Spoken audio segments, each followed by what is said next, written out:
Hello, this presentation is from Orientation to the Counseling Profession, Advocacy, Ethics, and Essential Professional Foundation, Textbook, Chapter 4. Introduction. Multicultural Counseling. Multicultural counseling is an approach that recognizes and integrates the cultural backgrounds, values, and experiences of diverse clients. In this presentation, I will explore three key points from Chapter 4 of the Orientation to the Counseling Profession, Advocacy, Ethics, and Essential Professional Foundation, and that most impressed me. I also discuss how these key points can impact my work as a professional counselor. This chapter also establishes that multicultural competence is an ethical mandate in our diverse society.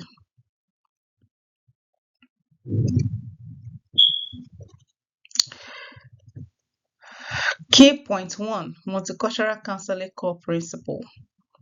The first key point is that multicultural competence is not just about understanding the client's worldview, but also about the counselor's setting guidelines to increase awareness, knowledge, and skill related to multicultural counseling. The chapter highlights three core ways counselor must be culturally competent. The first is awareness of own values and biases, awareness of the client's worldview, engaging in cultural intervention, respecting the indigenous method of healing, and being sensitive to preferred intervention.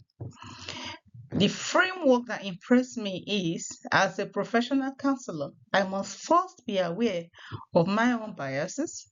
According to America Counseling Association 2014, which emphasizes that our own cultural biases and privilege could be primary obstacles in the counseling field. Also, I need to be knowledgeable and skilled in multicultural counseling. Key points two, key intersection.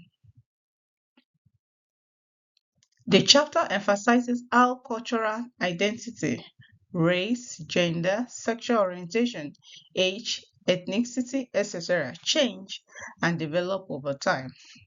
It further explains how individuals culturally identify themselves and relate to other cultural membership. That is, when a client is not just a Latino or a female client, but someone navigating a combined experience of race, gender, class, etc.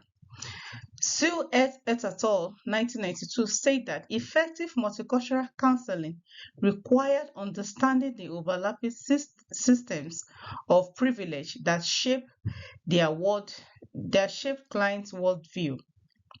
What impressed me was the commitment to a multidimensional view of identity, seeing culture as a dynamic intersection of factors like age, gender, ethnicity, and sexual orientation. This promotes counseling from awareness to understanding. Key point three, the process and goal of social justice. The last key point strongly connects multicultural competence to social justice as a way of addressing systemic inequities that harm clients' mental health. Effort 2023. The chapter also resonates beyond seeing problems as an internal, behavioral, or cognitive to recognizing environment barrier like racism, oppression, and discrimination. The goal is to help each client, like each individuals, achieve their own highest potential.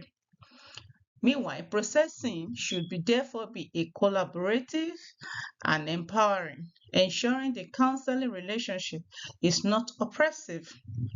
Four principles were provided in that chapter to guide the process, which include equity, access, participation, and harmony. What impressed me is that my role as a counselor transitioned from traditional to an empowering counselor who addresses client internal and external systemic obstacles.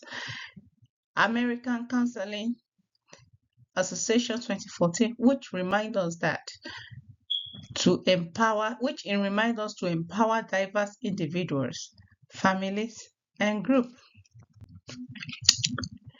The impartation as a professional counselor. From key points one, as a counselor, I must consistently engage self-reflection before, during, and after counseling session, seeking supervision to examine my counter-transference across cultural diversities. From key point two, I will acquire more knowledge through continuous education and related training. I will consult more knowledge.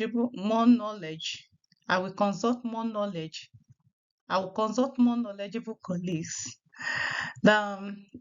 Another way is that I will also explore intersecting identity to understand the client's worldview.